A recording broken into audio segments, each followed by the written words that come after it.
مرحبا متابعينا واهلا وسهلا فيكم من قلب النبطيه. طبعا حي السرايا كلنا بنعرف هي القلب النابض للنبطيه، هي اساس النبطيه، ومن هون بلشت النبطيه.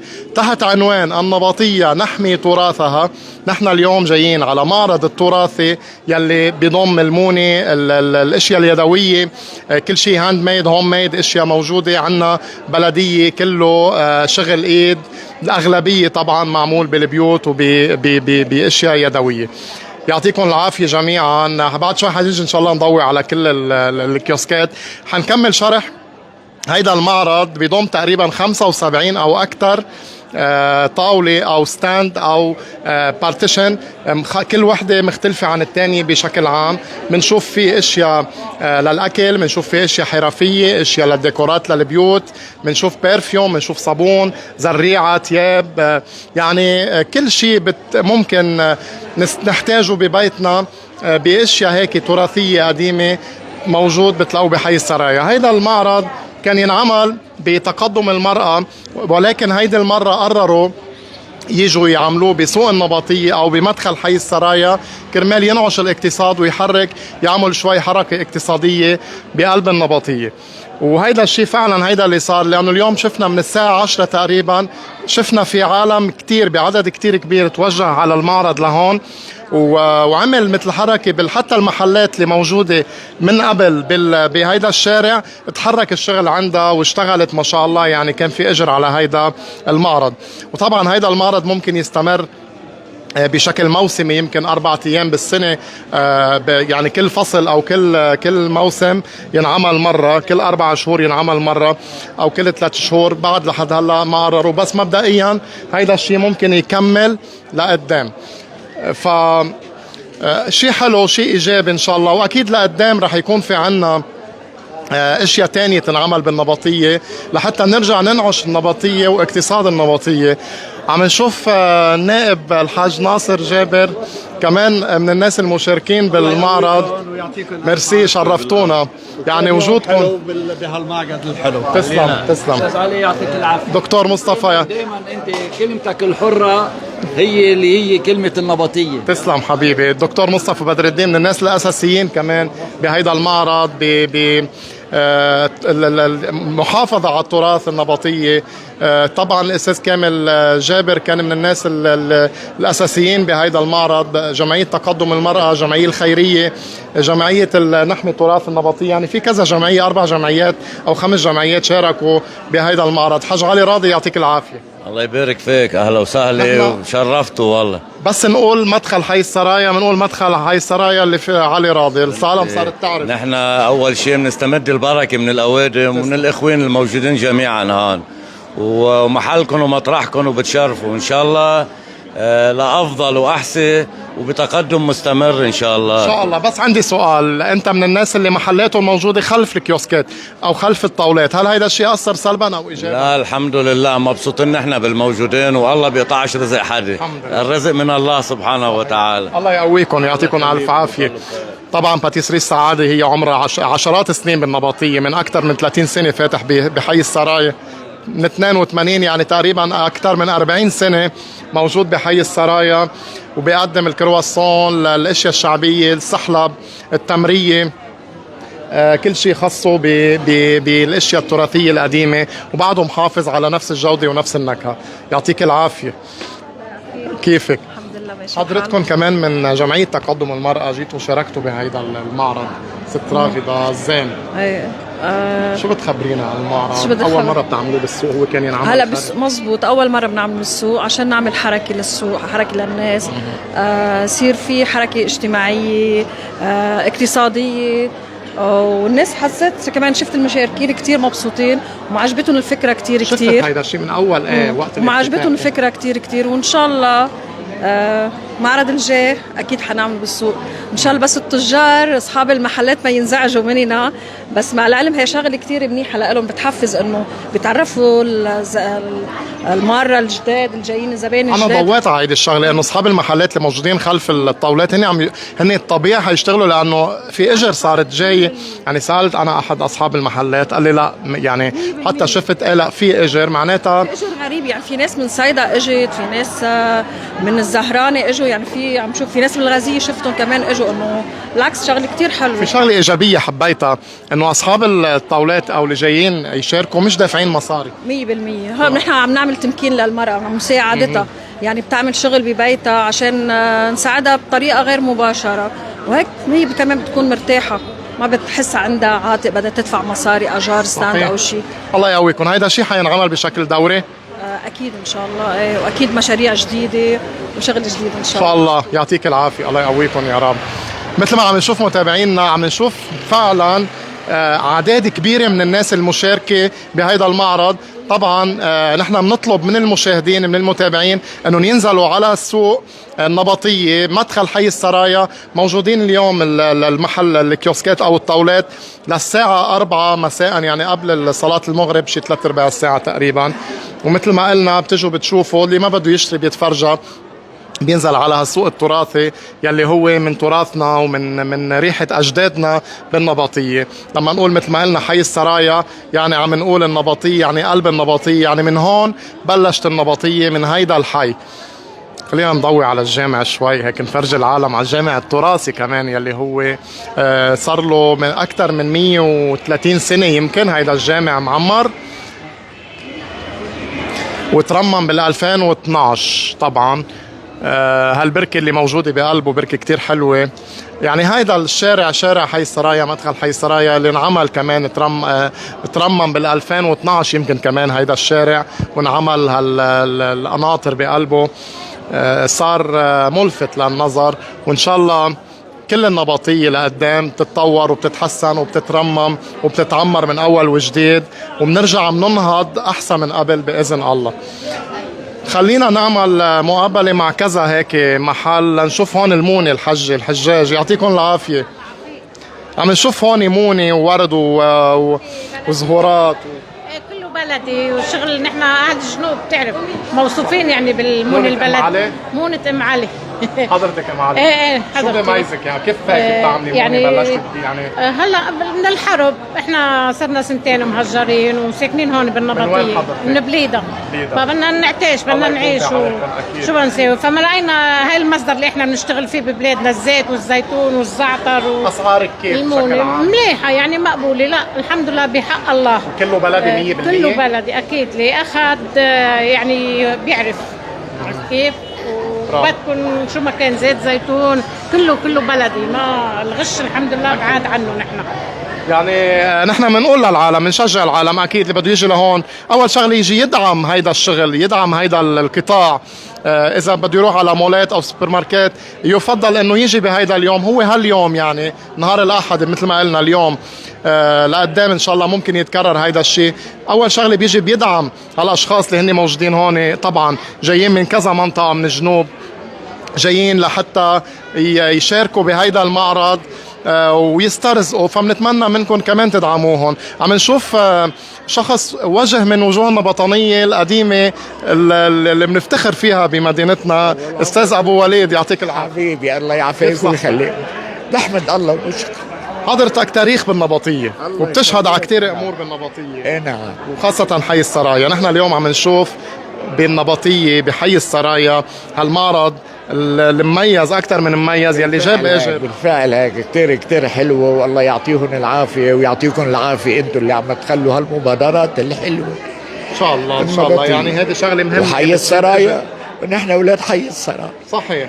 الله يخليكم ويقويكم. يعني بدنا نجرب هيك نضوي على الاشياء التراثيه القديمه، لانه فعلا تراث عم نفقده صرنا. لا ان شاء الله، لا ان شاء الله بوجودكم بوجود الطيبين ما بينفقد هالتراث، لانه نحن عشنا هيك وان شاء الله بنضل هيك ان شاء الله. الله يقويك يا رب. الله يخليك. الله يخليك. مع السلامه. يعني ابو وليد من الناس اللي بالنبطيه مما بيشوفوا بيعرفوا هالشخص الطيب الخلوق النبطاني الاصيل. عم نشوف هون ستاند للزريعه والشمع والورد. نفس الستاند هيدول ايه لنفس يعطيكم العافيه. من وين جايين؟ فرت بنات. شو عندكم اشرحي لي. عنا صبار وشمع صبينهم شغلكم انتم؟ ايه اكيد شغل ايه طبعا. كيف اسعاركم؟ عندك 10 و4 في روايح حلوه. ايه نحن تصير هذا ريحة الشمع. بقوالب هودي عاملين. اوكي. عاملين شيء لنوال بمناسبة هلا في نوال وفي راس السنة. صبا عاملين اشياء كمان برافو، اشياء حلوة مميزة واسعاركم منيحة. وين فاتحين؟ والله بس بالبيت؟ بلطيف فوق يوري روز. محل ورد هو. اوكي. الله يقويكم يا رب. هون عم نشوف اعمال اشغال حرفيه يدويه على الخشب، خشب الزيتون او خشب عم نشوف هول القرون. هيدا شو عباره؟ هيدا كله زيتون؟ اللي تحت خشب توت. ايه حلو. بس الاساس الشغل من وين جايين حضرتكم؟ فرت بنات. كمان كفرت بنات. هذا كله شغل ايد وحرق على الايد، حرق على الخشب بيقولوا له، مش ليزر. اوكي. يعني شغل على الايد بياخذوا كتير وقت. واسعاركم؟ يعني مثل هيدا ارخص تقريباً. من السوق بكتير. يعني عندك مثلا هيك قطع كبار هودي بينباعوا بال$40، انا عندي اياها $25. هيدا ايه مع انه اخذ كتير شغل معي يعني لانه لا بعدين مبينه فيها تفاصيل اكيد. ايه وايد ومعمولة على مش أصولها. ليزر. ايه اوكي متابعينا مثل ما عم تشوفوا يعني فعلا بحاجه للدعم. هون عم نشوف مغربيه حامله علم لبنان. يعطيك العافيه. الله يعافيك. نحن إلنا غير جاي من المغرب ولا من وين؟ جاي من المغرب. أنا إلي 14 سنة هون. أوكي. وبحق لي أنتخب طبعا كمان. تمام. معك جنسيه أكيد طبعا. خلص خبرينا شو عم تفضلي على الستاند تاعك.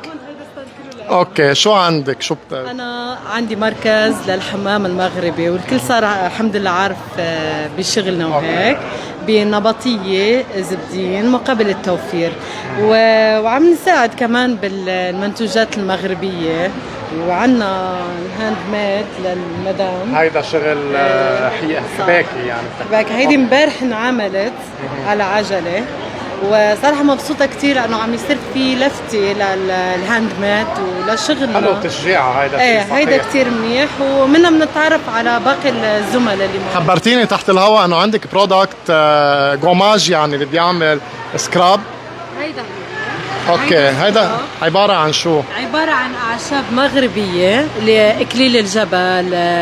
في كمان هيدا النيلة الزرقاء إذا بتعرف فيها بتساعد على تبييض المناطق الحساسة والقصص. للوجه ولا بس للجسم؟ هو لكل الجسم بس أنا بركز دايما على المناطق تحت الباط وهيك يعني. يعني هيدا مثل ما شفنا كمان هاند ميد يعني شغل هيدا الشيء واورجانيك يعتبر اوكي يعني بدون مواد كيماويه لتنظيف البشره لتنظيف الجسم. واسعاره أنا بستعمله لإلي قبل ما أعرضه بتجربي على حالك قبل. أكيد طبعاً. قديش سعره هيدا مثلا؟ هيدا مثلا سعره $8 مع انه هو سعره اكثر من هيك بس انا بساعد على الوضع الاقتصادي يعني. اوكي مثل ما عم تشوفوا يعني في تنوع. هون عم نشوف صاج كمان هيك دائما بس نقول صاج يعني بنرجع للزمن القديم. بالزمانات طبعا كانوا يحطوا حطب صاج على حطب. هلا لسهوله العمل والسرعه صار الصاج على الغاز. يعطيك العافيه حاج. يعافيك يا عيني. من وين جايه؟ حبوش. اهلا وسهلا فيك بالنبطيه. يا هلا. كيف كان الاقبال كاول انطباع الصبح؟ لا كثير ممتاز وكثير حلو. نحن بنتمنى انه على طول يتكرر هالسوق. شو اللي خليك تشاركي بهيدا المعرض؟ نحن من المؤسسين بهذا المعرض لانه نحن مع جمعيه تقدم بشكل دايم مع جمعيه تقدم المراه وبس يطلبوني ما رح اقول لهم لا يعني حبيب قلبي ان شاء الله. المراه كل شيء يعني انا بتمنى انه كل مراه شو بتشتغل ببيتها تعرضه لتبين انه هي مراه ناجحه مراه عم تشتغل مراه ما منتجه يعني. ايه اكيد ايه اكيد ما في شك. الله يحفظك حبيبي. يعني الفرق بين انتم قبل كنتوا تعملوا هذا الشيء ضمن تقدم المرأة. هلا طلعتوا خارج هذا الإطار وجيتوا على السوق. كيف الفرق لقيتي؟ هل هالشيء أفضل ولا قبل أفضل؟ نحن يعني شو ما عملنا بنضل عم ننجح أكتر. ليه؟ لأنه الجمعية كتير عم بتشوف الأحسن يعني. وعم بتشوف الأحلى يعني كل شيء لنا أحلى عم بتقوينا عليه. على هيك نحن بنضلنا ندعم جمعية تقدم المرأة وندعم كل مرأة يعني ان شاء الله. يعني اسم جمعيه تقدم المراه اسم حلو بحفز المراه، يعطيك العافيه. اهلا اهلا. يعني حضرتك ست سلام صباح من المؤسسين بجمعيه تقدم المراه والدة المؤسسة وأنا كفيت وراها. والدة المؤسسة. امك قال والدة المؤسسات وانا كفيت معها. الله يقويكم. الله يخليك. شو خلينا هيك نضوي شوي على تقدم المرأة على الجمعية ونرجع نفوت بهيدا المهرجان. يعني جمعية تقدم المرأة إذا ما فيني أختصرها أكيد جمعية علم وخبر من 55 سنة، من الجمعيات أول جمعية نسائية بالمنطقة مش بس بالنبطية. فجمعية تقدم المرأة تعنى بالطفل الأم المسن، يعني مواكبة الإنسان بالمراحل. والحمد لله يعني مكفيين بجهود الداعمين وبجهود الأصدقاء اللي معنا وبإرادة الستات والمحبة اللي بحبوها لهالبلد. طيب لنبطية جمعية تقدم المرأة هي معنية فقط بالمرأة من الطفل لا هي اسمها هيك. هي الاسم هيك، بس هي تعنى بجميع بكل حدا هو بحاجة لها. حلو. كان رجل امرأة وما عندها أبدا تمييز ولا بطوائف ولا بأحزاب ولا بكل إنسان إنسان. والأعضاء كلهم نسوان بقلبها والله. ايه لحد هلا الحمد لله، عشان هيك بعدنا ناجحين وماشيين. والله حلو. عشان هيك نحن الحمد لله بعدنا كلنا يعني بتخرب اذا فات شي رجال بين يعني ما جربنا ما بنعرف. لا خليكم هيك ماشي الحال. نحن عشان هيك ماشي الحال. الله يقويكم. بالنسبه لهيدا المعرض كنا عم نقول نحن انه هيدا المعرض بلش عندكم بالجمعيه وهلا قررتوا تنقلوه على سوق النبطيه اللي هو السوق التراثي بحي السرايا.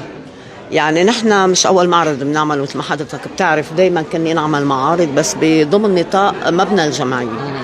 المرة بعد اللي صار بالنبطية والحمد لله بنشكر ربنا 100 مرة إنه هالحي وهالشارع قطع، ما صابوا ضرر كبير. أكيد في أضرار مثل ما حضرتك شايفين، بس إنه يعني صيانة شوي، بده شوية صيانة بيمشي الحال. ما نزل على الأرض مثل السوق التجاري للأسف. فحبينا هالمعرض يكون هون. يعني هيدا نوع أنا بعتبره نوع من أنواع الصمود، ونحن باقيين. ونحن هيدا الشارع نحن بدنا هو أكيد بأهله وبالمحلات اللي فيه أكيد له سمعته وله شهرته، بس احنا حبينا إنه تجي إجر غريبة عليه يشوفوا. يعني هلأ في كتير ناس إجوا من برا، جاية من حتى المشاركين يعني المشاركين من صيدا، من الغزية، من الجنوب. أنا ما بقول عنهم نازحين، هولي أهل بلد.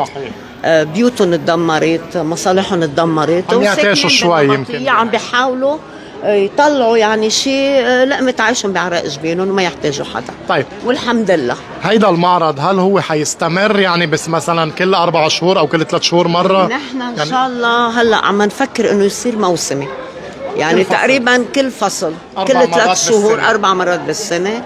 وهلا الحمد لله لحد هلا يعني اسم الله التجربة كتير ناجحة، وما نشكر كل اللي دعمونا. يعني نحن لو وحدنا ما قدرنا كنا عملنا شيء، ونحن ان شاء الله بالاعلام دائما حدكم. الله يخليكم الله يخليكم. شكرا. ميرسي. الله يقويك. طيب هون عم نشوف يعطيكم العافيه. مرحبا. كيفك انت؟ كيف صحتك؟ على التيك توك؟ لا انا ما بطلع تيك توك. مش انت. لا انا بس فيسبوك كمان. اهلا وسهلا فيك. اهلا وسهلا فيك. شو بتخبرنا عن هالشيء الاكثر من رائع يلي موجود عم ينعش هالاقتصاد النبطاني بقلب النبطيه اللي هو بتعرف حي السرايا هي قلب النبطيه النابض؟ هلا انت قلت اكثر من رائع، ما عادش فينا نحكي. اذا بنقول لك اقل بيكون عيب يعني. طب كيف في حرب او ما في؟ لا حقيقه هذا المهرجان يعني مجرد ما فكرت فيه هو زبد الروح، وهيدي لابد ما انك تقوم فيه، لانه النبطيه محتاجه للفرح. النبطيه انظلمت، النبطيه انجرحت، النبطيه قدمت شهداء، دمرت بيوتها. نحن اعتدنا على الجهاد وعلى الصبر، ولكن هذا لا يمنع ان نقدم الفرح لاهلنا. هذا المشروع بطريقه تنظيمه، بطريقه الكم الهائل من المشاركين. هلا اكثر من 75 مشارك. اكثر من 75. اكيد في ملاحظات والجهة المسؤولة عنه بتتعلم من أخطائها، ولكن بشكل عام نحن كنقاد وكإعلاميين بنتابع أو بنلاحظ الملاحظات. الناس لا، الناس مبسوطة، الناس محتاجة انه تلتقي، وبعدين بيحرك السوق الشعبي. وفي مهارات مهمة جدا. أنا برامج صار من الصبح، أنا جيت 8 ونص. تنوع صحيح. في تنوع وفي مهارات فنية وفي إنتاج مواد غذائية. لا، هذا المعرض نحن معه، وكل عام نضلينا طيبين بدنا نشارك فيه، ومع تطويره ومع تصحيح الأخطاء إذا صارت وحدثت.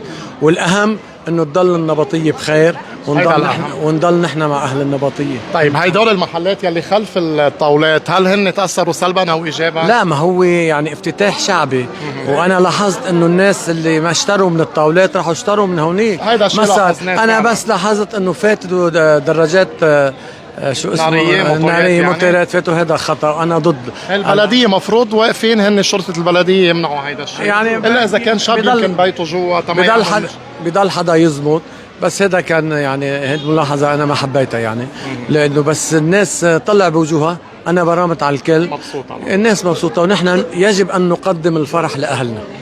صحيح. احسنت، يعطيك الف عافيه، وان شاء الله هذا الشيء بنشوفه بشكل دايم ونشوف افكار جديده. حاج محمد يعطيك الف عافيه، كيف صحتك؟ الحمد لله. رئيس الجمعيه التنظيميه لتجار نبطيه والجوار، والجمعيه الجديده بدنا نعلن عنها. اي جمعيه؟ نبطيه لحفظ الذاكره والتراث والفنون. يعني ليش جمعياتك اسمائهم صعبه؟ دايما بدنا شهرين ثلاثه لنحفظها. لانه بيحملوا معاني كبيره، وبيحملوا فينا نقول للمستقبل اشياء ضروريه جدا لمجتمعنا ولبيئتنا ولمدينتنا. اوكي، هيدي الجمعيه هي المنظمه اليوم مع جمعيه تقدم المراه، مع جمعيه الخيريه، مع عده جمعيات، بس هيدي تعتبر جمعيه مثل حفظ التراث او شيء خاص بالتراث، وهيدا المعرض هو تراثي. شو بتخبرنا عن هالمعرض؟ ليش انتقل من مطرح لمطرح ثاني؟ نحن طبعا كنا سابقا نقوم بعده معارض وانشطه تجارية اقتصادية على مستوى مدينة النبطية. كنا بما انه صار في ولادة جديدة لجمعية جديدة، طبعا نحن بنقول هذه الولادة الجديدة لإلها للجمعية هي مرحلة تأسيسية. نحن طبعا نفتح ايدنا لكل الناس ولكل العالم الموجودين في مدينة النبطية. وبنفس الوقت نحن بنقول هي النبطية وجمعياتها مش حكر لإنسان أو لشخص معين، لكل أبناء النبطية. في الإنسان يأسس جمعية، يشارك بأنشطة، بمعارض، بكل الوسائل المتاحة لنا. طب ما بنشوف عدد، في نحن عندنا بالنبطية عدد كتير كبير من الجمعيات، بس في جمعيات فاعلة وناشطة، في جمعيات ما بتسمع إلا باسمها فقط. هل هيدا الشيء بيأثر سلبا أو إيجابا؟ لشو عدد الزايد؟ هلا هو إنشاء جمعيات وبناء جمعيات، والنبطية بتستوعب. النبطية مدينة كبيرة وقادرة تستوعب أسماء كبيرة. نحن بهمنا إنه الفعالية بهذه الجمعيات، يصير في فعاليات، يصير في عمل نشاطي يضوي على مدينة النبطية، يرفع من شأن مدينة النبطية. ونحن بنحط ايدنا بايد كل الجمعيات. نحن بكل الفترات اللي كنا عم نقوم فيها بهالأنشطة كنا على طول نحب نشارك ونشرك معنا جمعيات تانية، حتى ينرفع كمان اسمها لهالجمعية وتكون هي من الداعمين والمساندين لأي نشاط موجود هون. جمعية حفظ الذاكرة والتراث اللي عم نحكي عنها بالنبطية، شو مشاريعها؟ شو ممكن تقدم؟ هل نحن بتعرف بالنبطية بحاجة نحافظ أول شيء على التراث القديم ونبني تراث جديد للأجيال اللي طالعة. في شيء مخططات ممكن تشتغلوا عليها؟ السوق مثلا، موضوع الأرضية؟ أكيد. نحن طبعا هيدي هلأ نواة لعمل كبير إن شاء الله بده يكون. نحن إذا ما نرجع تاريخيا لمدينة النبطية، إذا بنرجع ل 50-60 سنة لورا، كنا على طول شفنا كلنا يعني إنه عملية الهدم كانت والتدمير لأماكن تراثية عريقة كانت بمدينة النبطية. على بعد هون 100 متر تقريبا كان في درج؟ لا، كان في السرايا العثمانية. هيدي مجزرة صارت بحق. هيدي بالسبعينات بال71 تقريبا تهدمت وانشئ مبنى جديد فيها. في عنا مثلا كان بيت الفضل، بيت تراثي وعريق جدا، كان يستقبل ناس وعالم من كل مناطق الجنوب. كمان للأسف يعني البلديات السابقة كانت كتير يعني متهاونة بهيدا، متهاونة، ويمكن هي ما نقول شيء ثاني يعني يمكن ساهمت ما بعرف بالهدم. كان مفروض انه هيدا تنرفع لوزاره الثقافه والاثار لوزاره الاثار وتنحط تحت لوائح الجرد انه ممنوع تنهدم هذه البيوت، لانه نحن الهويه الحقيقيه للانسان تاريخه وذاكرته، ذاكره الناس والعالم. نحن هلا جينا على حي السرايا، نحن بنعتبر هيدا المدخل هو المدخل الرئيسي كان لحي السرايا، وبيعمل طابع جمالي تراثي مثل ما شايفين. فحبينا نعمل هيدا النشاط بهيدي النقطة بقلب مدينة النبطية بقلب حي السرايا، لحتى لي كمان يكون في له رمزيته. طبعا الرمزية التراثية المعروفة، لأنه أصلا بدايات النبطية بلشت من هون، من حي السرايا، من الأماكن اللي كان يصير فيها مثل الدائرة الرسمية مثلا السرايا، وكانت الناس والعالم هيدي هي النبطية، هيدي قلب النبطية، هيدا النبطية.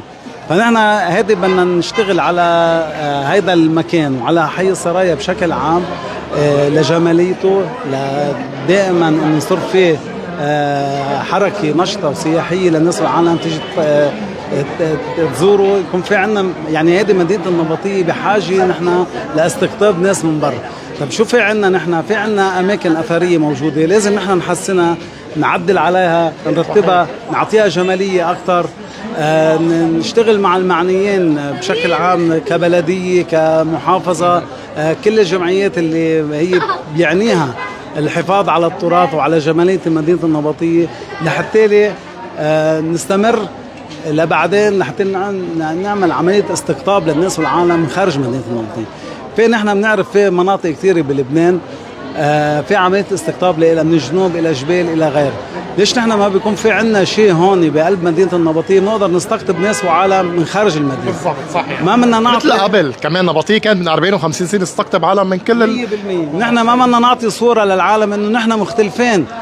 نحن النبطية هون الجنوب بشكل عام، نحن جزء من لبنان لا يتجزأ من لبنان، ونحن عندنا حب للحياة وعندنا ثقافة وعندنا فرح وعندنا فنون وعندنا خلي الناس والعالم ما ياخذوا الفكرة الخاطئة اللي عم تتروج تتشوه. صحيح. في صورة مشوهة. نحن لا بدنا نثبت للناس والعالم انه نحن لا جزء لا يتجزأ. نحن عنا وعي، نحن عنا ثقافة، نحن عنا علم، نحن من هون طلع العلم. عنا حسن كامل الصباح، عنا رمال، عنا شخصيات كتير كبيرة واسماء كتير كبيرة. يعطيك الف عافية. الله يعافيك، يعطيكم الف عافية. يلا. استاذ منير كسرواني زينت السوق. يعني استاذ منير كسرواني اسمك تراث وبيرجع الذاكرة وللأيام والزمن الجميل. يعطيك العافية. شكرا يا حبيبي، نورتنا بالنبطية. يطول عمرك إن شاء الله. منورة بأهلها بتجارة بهالسوق الحلو كتير بالسرايا القديم. صحيح. ومنورة وجودكم كمان هالبركة اللي إن شاء الله يطول بعمركم وتضلكم هيك شيء بيفرح القلب. شكرا للي نظموا هالشغلة الحلوة، جمعية تقدم المرأة والأستاذ محمد جابر حج محمد والبلدية طبعا، والبلدية كمان، والبلدية على راسي. يعني هو هيدا عمل نبطاني بامتياز ليجمع العالم من كل الأطياف ومن المناطق المحيطة بالنبطية. طبعا لما نقول نبطية طبعا نبطية وضواحي.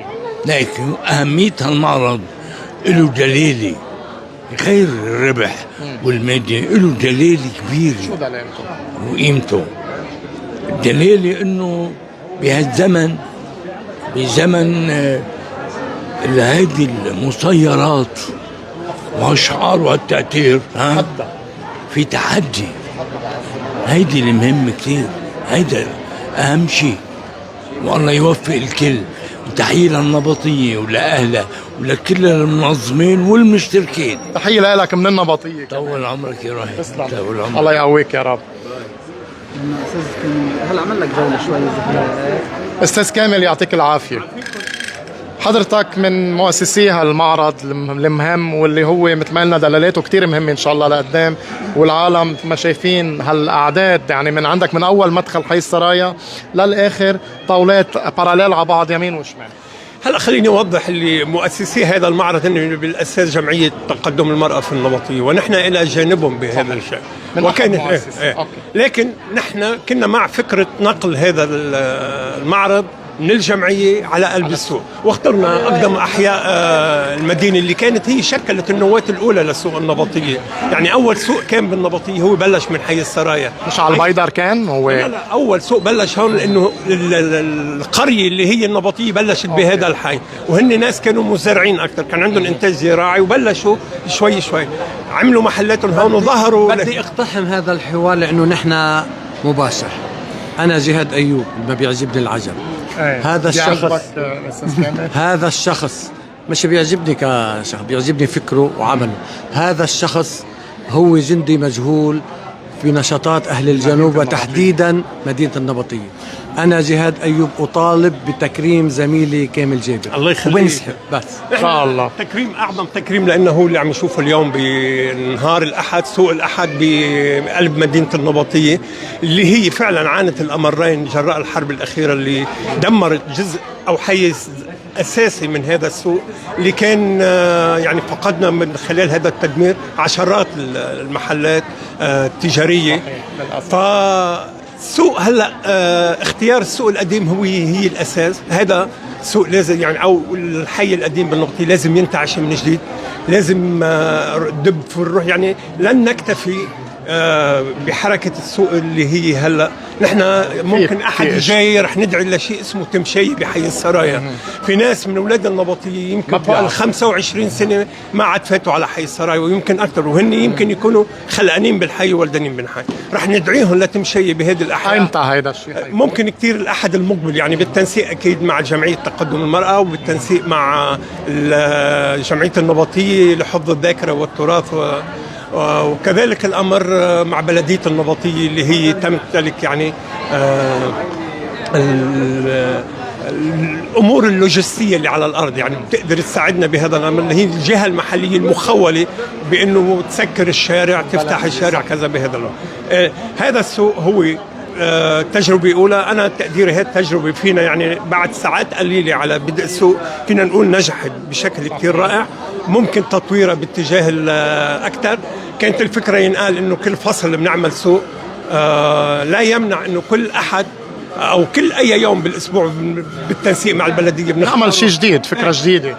وهذا السوق بصير فيه حياة أكثر مما يعني يقتصر على محلات. وأنا تقديري هذا السوق كمان تفاعل مع المحلات 100%، لأنه مش مسكر على المحلات، بيقدروا. بالعكس، يعني أنا في ناس إجت اشترت بضائع، اشترت ورد، اشترت في ناس تروقت كانت موجودة بالسوق عند المحلات الموجودة. هذا التفاعل هو غايتنا الأساسية، إعادة الروح أكثر فأكثر لمدينة النبطية، لحي السراي فيها، و المساهمة بتشجيع الإنتاج المحلي، الإنتاج البلدي، ربات البيوت. يعني إذا نستعرض كثير من الأشغال فعلا عم يتعبوا، عم يشتغلوا، عم يألفوا حركة إنتاجية داخل البيت، وهذه شغلة عظيمة جدا. فإن شاء الله شيئا فشيئا ننتقل. إن شاء الله، الله يقويكم، وإن شاء الله الاستمرارية نحن بهمنا، مش نعمل شغلة ونوقف يضل في أشياء. أكيد لا، يعني طالما العوامل مساعدة نحن باتجاهنا إن شاء الله. وكإعلام إن شاء الله حنكون حدكم وندعمكم بقد ما بنقدر. يعطيكم العافية.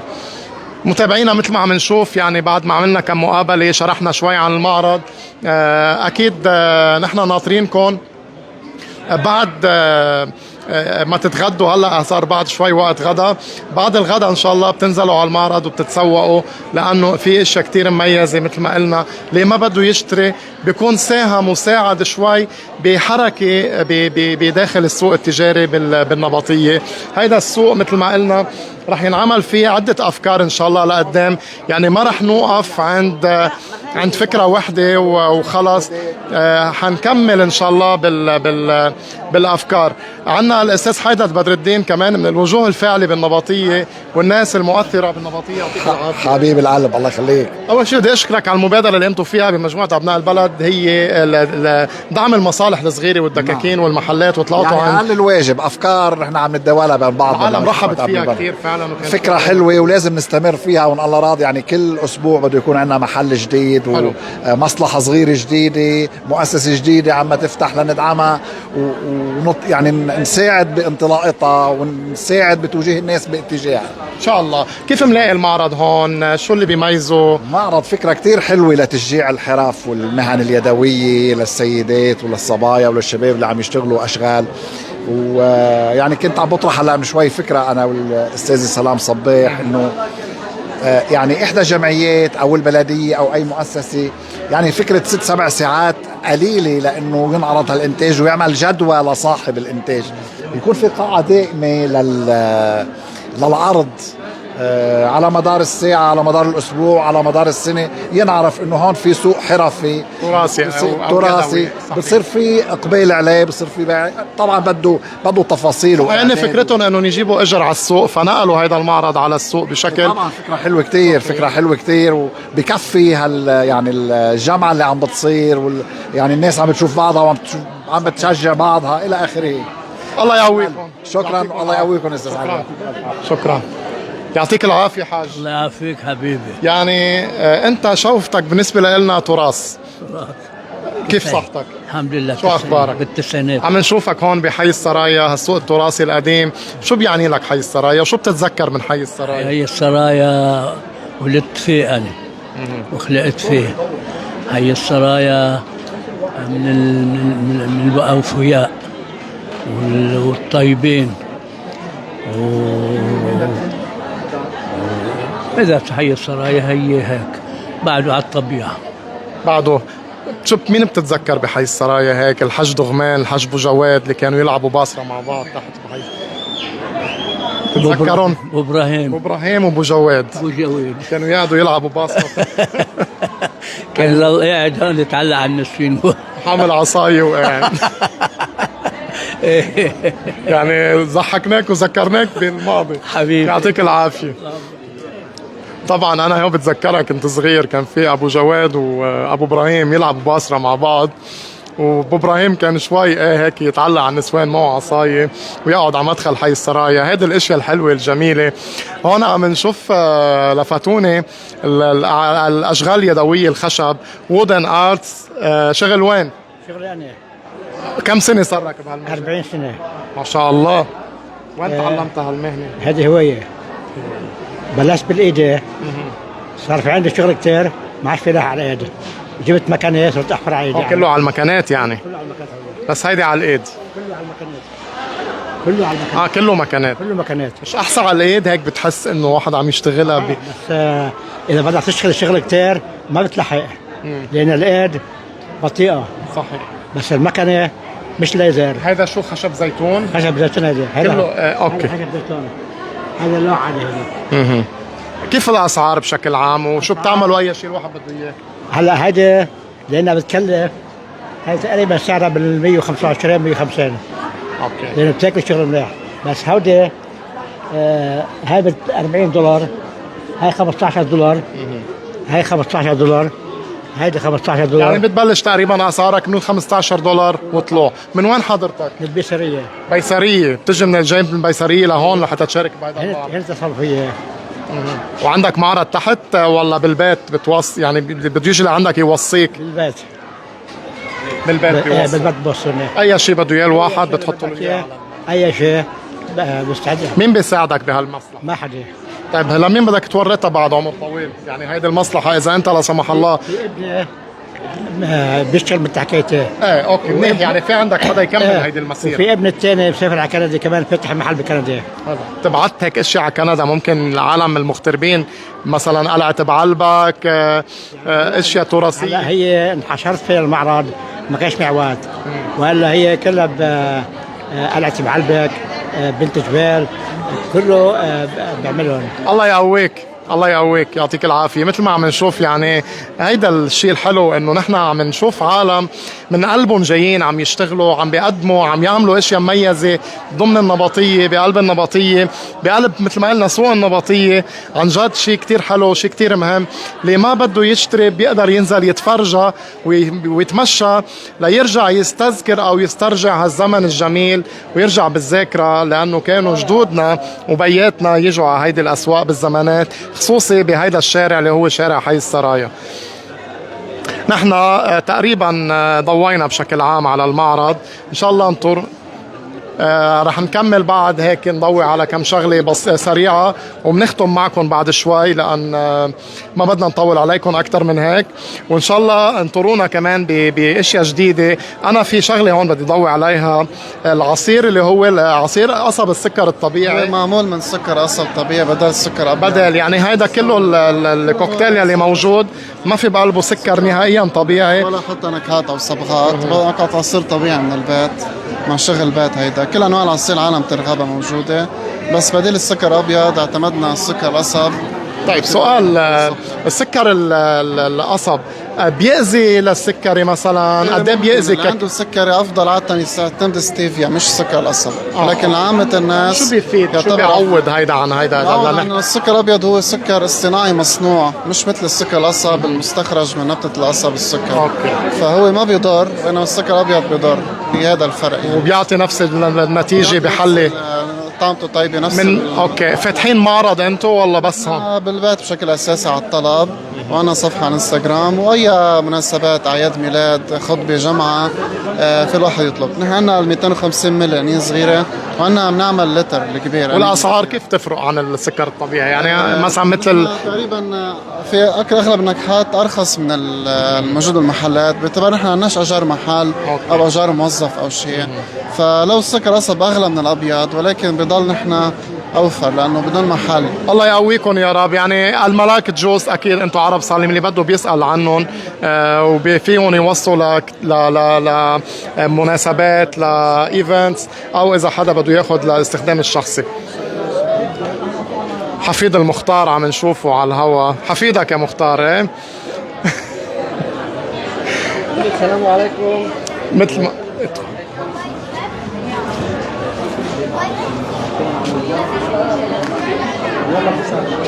بس ما بتقطعني. شفت لك لقاء مع واحد هلا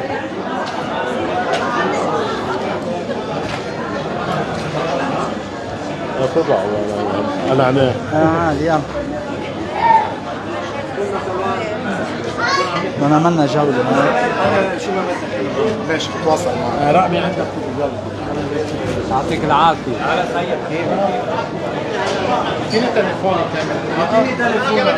كمل تليفونك. كيفك؟ شو اخبارك؟ شو يعني ابن عمي؟ روح اعمل معه لقاء. راح ابعث لك اياه يعمل لقاء. 03 يلا دقيقة بس.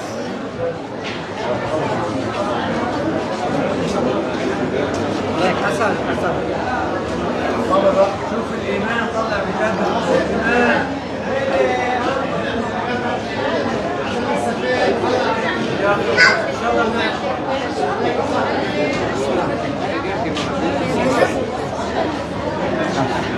يعني حتى الأطفال مبسوطين بهيدا المعرض وعم يتسلوا.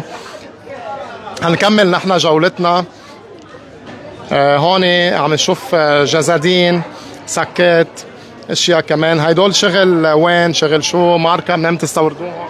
هلا نحن بالبدايه محل بطول مختص بكل شيء بتحتاجه المرأة المحجبة، من عبايات لحجابات، جزادين إيرانية بنشحن من إيران، جزادين جلد، حتى أحذية كمان بنشحن من إيران. فكل شيء من الحجاب لجزاد. والأسعار كيف بشكل عام؟ الأسعار في عنا أشياء ببلش $5 $10 وبنوصل للعبايات أكثر شيء 40. أغلى عباية $40. وكيف ملاقي الأسواق هيك بهالأيام؟ هلا اجمالا الاشياء اللي عندنا بضل تحتاجها المراه، ان كان لبس وهيك بضل يحتاجهم الواحد. بنحاول دائما نامن الجوده اللي منيحه. الله يقويكم يا رب. وان شاء الله هذا المعرض كمان شوي بيضوي. هو هذا المعرض اعتبروه دعائيا كمان مش بس تجاري. لا بالضبط صحيح. ماركة إلفا وجلد عم بيقولوا انه هو الجلد الليذر ريل ليذر، الجلد الاصلي. يعني مثل ما عم تشوفوا لازم تنزلوا على هذا المعرض لحتى تشوفوا تكتشفوا او تستكشفوا شو في موجود بقلبه. هون عم نشوف موني كمان مكدوس ورب الرمان ومزهر ومربيات، يعني كل شيء خاصه بالموني. شو هذا شيء كتير حلو. هلا اكيد المغتربين اللي عم يحضرونا، الناس اللي خارج لبنان بحنوا لهيدا الشيء، فاللي موجود بلبنان يستغل ويستفيد من هيدا المعرض وينزل لحتى مثل ما قلنا يسترجع هالتراث القديم للنبطية، او اللي مثل ما قلنا هيدول جدودنا كانوا يجوا يتسوقوا بهيدا الشارع.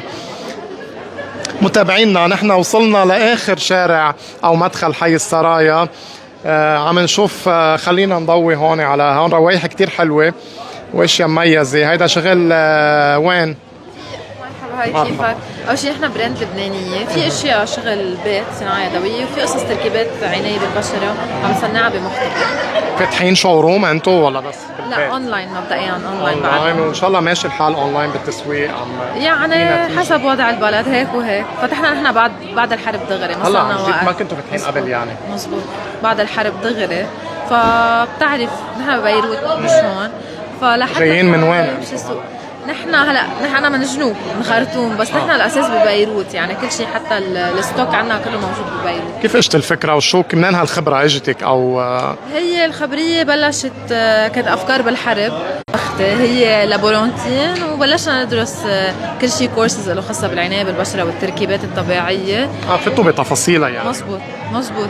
وكل شيء بنستورد، مثلا مثل الشيا باتر كوكونات عم نستوردها من افريقيا، والاشياء الثانيه بنجيب قصص من محلات يعني او من الصيدليات، بنجمع التركيبات وبنوسع على اللاب لحتى يعملنا التركيبات اللي نحن بدنا اياها. طيب شو البرودويات اللي بتعتبري انت لازم نضوي عليها اعلاميا هلا او اللي بتتميزوا فيها؟ هلا يعني انت مبسوطه فيها اكثر شيء برودويات العلاجات البشره.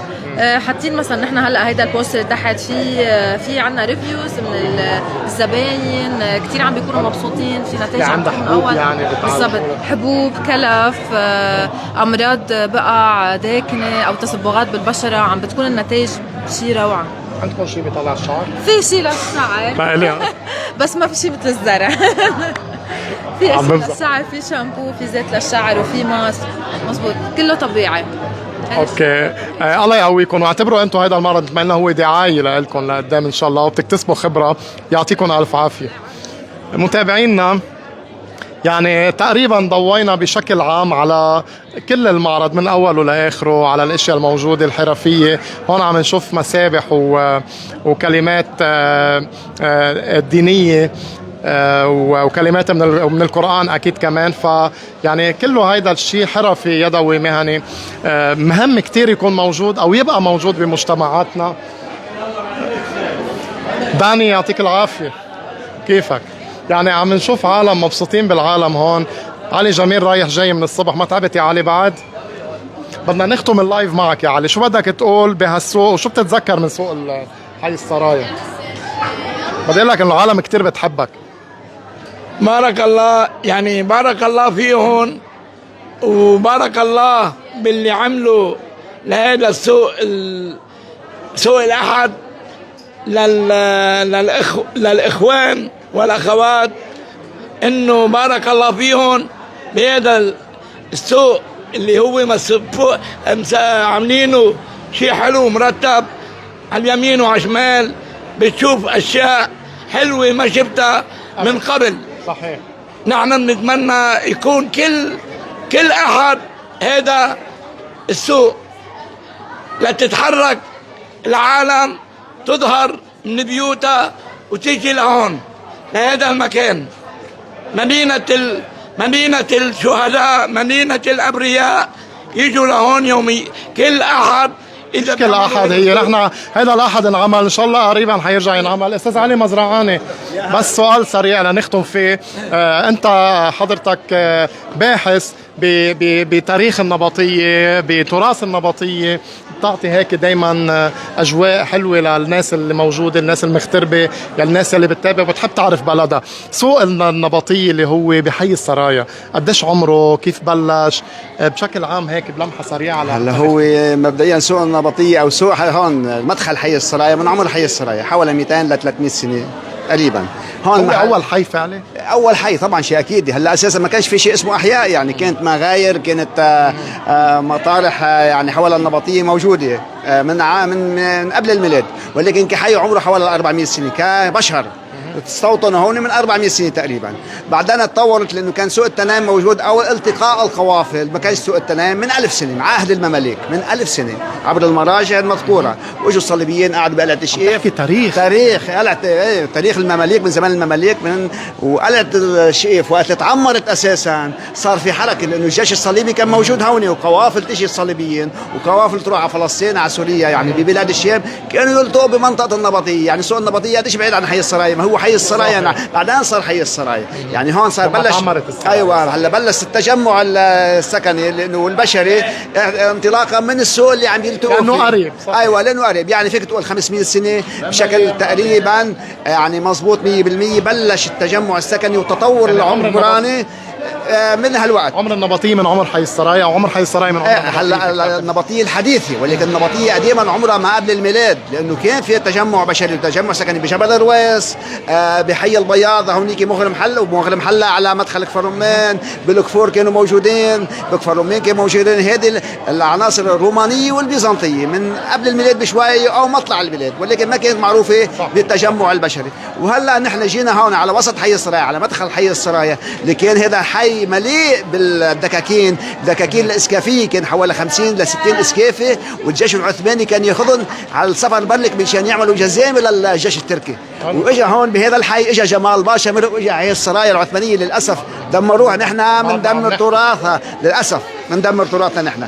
فكمان هذه تشجيع لعوده بالذاكره لمدخل حي السرايا، لكن الحركه كيف هلا هي جديده حلوه، الحركه بتذكر الناس انه بحي السرايا اللي بلش يندثر للاسف ما عادش في حي السرايا. بتشكرك على المعلومات القيمه وان شاء الله نقدر نحمي التراث ما تبقى.